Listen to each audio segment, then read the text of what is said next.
बिस्मिल्लाहिर्रहमानिर्रहीम।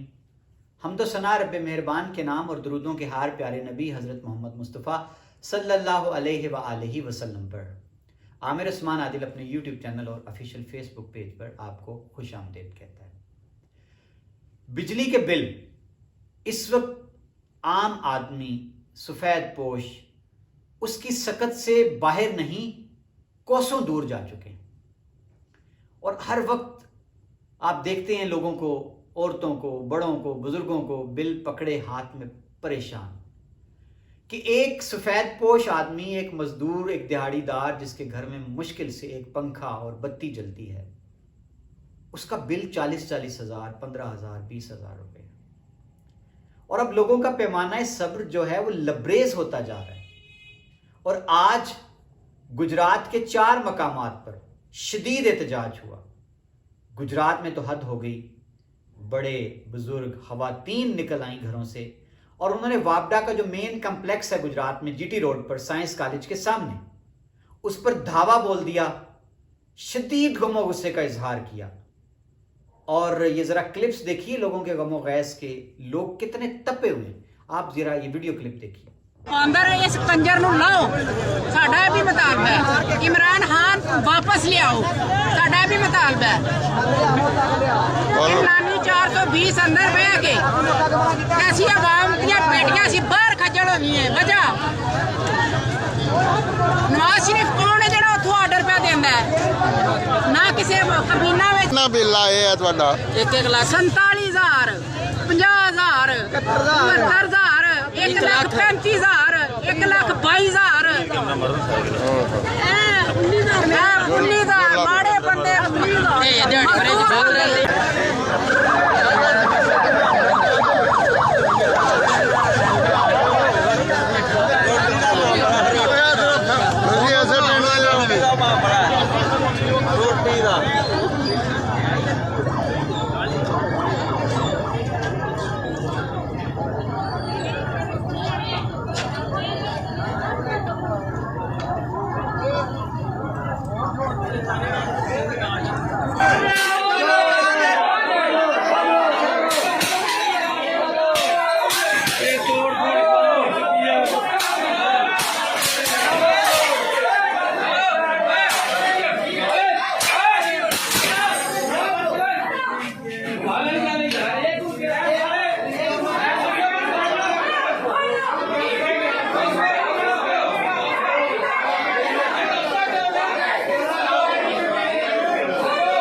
नाज़रीन, गुजरात में एक बड़ा एहतजाज हुआ जीटी रोड पर। वापडा का जो मरकजी दफ्तर है पूरे ज़िले के, जहां अफसर बैठते हैं, खवातीन ने पत्थर मारे हैं दफ्तर पर और अफसरान बताया गया कि वो अपनी जानें बचाने के लिए भाग निकले, दफ्तर ही छोड़कर भाग गए।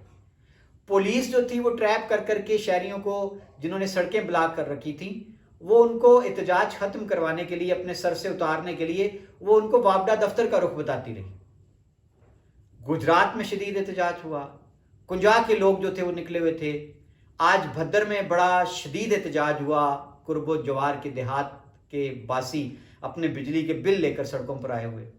कुछ रोज़ पहले कोटला में कई घंटे लोगों ने शदीद गर्मी में सड़कों पर आकर पहरा दिया, धरना दिया। अब लोग क्या करें, लोग आजिज आ चुके। इस हुकूमत ने जो मुआहदे किए हैं जालिमाना IMF से, अब उनकी पादाश में अवाम पर जो है वो आए रोज़ बम गिराया जाता है, बिजली के जो यूनिट्स हैं उनमें इजाफा कर दिया जाता है, निर्ख जो है। और अभी ये सिलसिला थमा नहीं है, आज की खबर है कि और ज़्यादा बिजली महंगी कर दी गई है और उसके ऊपर जो फ्यूल एडजस्टमेंट है, जो जालिमाना सरचार्ज हैं, अदालत ने रिलीफ दिया, लेकिन फिर आज हुक्मनामा आ गया है कि ये वसूल किया जाएगा लोगों से। अब एक आम आदमी, एक आम शहरी जिसके घर में ना फ्रिज है, ना पंखा है, महज पंखा या बिजली का एक बल्ब जलता होगा, ना फ्रिज, ना AC, ना वॉशिंग मशीन, उसका बिल भी 15, 20, 25, 30, 47 हज़ार आ रहा है। लोग मजबूर हो गए हैं, लोग आजिज आ चुके हैं। और मैं आज हैरान रह गया इस बात पर कि जो ख़वातीन की गुफ्तगू मैंने सुनी है, जो गुजरात में जिन्होंने मरकज़ी दफ्तर पे हल्ला बोला है, वो ख़वातीन फट पड़ी हैं और वो कहती हैं कि ہم نے یہ بل ادا نہیں کرنے، اور جو ہمارا میٹر اتارنے آئے گا نا اس کی زندگی کی ذمہ داری ہم نہیں دیں گے، اور اس کی موت جو ہے وہ ذمہ داری حکومت پر ہوگی۔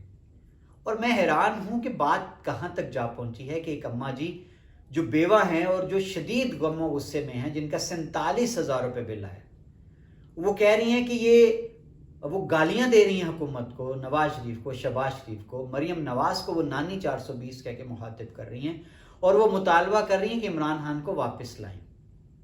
اور چونکا دینے والی بات میرے لیے سیاست کے طالب علم کے طور پر یہ تھی کہ وہ اماں جی کہہ رہی ہیں کہ نواز شریف کون ہوتا ہے وہاں بیٹھ کر حکم دینے والا۔ یہ سیاسی شعور ہم نے کب دیکھا تھا؟ یعنی لوگوں کے ذہنوں میں یہ بات راسخ ہو چکی ہے کہ جو موجودہ حکومت ہے یہ ہم پر مسلط کی گئی ہے، اس نے آ کر معیشت کا جو حال کر دیا ہے، جو پٹرول مہنگا کیا ہے، جو بجلی کے نرخ کہاں لے گئے، تو اس سے آگے مجھے سمجھ نہیں آ رہی کہ کیا ہونے والا ہے۔ اب تو لوگوں کو اس بات کی فکر ہے کہ وہ 2 وقت کا نوالا کما کر اپنے بچوں کا پیٹ بھریں یا بجلی کے بلوں کی فکر کریں۔ اس سے آگے کیا ہے؟ بغاوت ہے، احتجاج ہے۔ لوگ بل تو نہیں ادا کر سکیں گے، کون ادا کرے گا بل؟ اور اگر یہی حال رہا تو پھر ظاہر ہے وابڈا میٹر کاٹے گا تو انارکی پھیلے گی۔ اس شدید گرمی میں حبس میں لوگ اپنے معصوم بچوں کے لیے کہاں جائیں گے، کس در کو کھٹکھٹائیں گے؟ حالات بہت خراب ہیں، حکومت ٹس سے مس نہیں ہو رہی، اس کو صرف اپنے کیس ختم کرانے کی پڑی ہے۔ کون ہے مسیحا عوام کا؟ کیا بنے گا آنے والے دنوں میں میرے وطن کا؟ بہت مشکل حالات۔ بہت شکریہ ناظرین، اللہ حافظ۔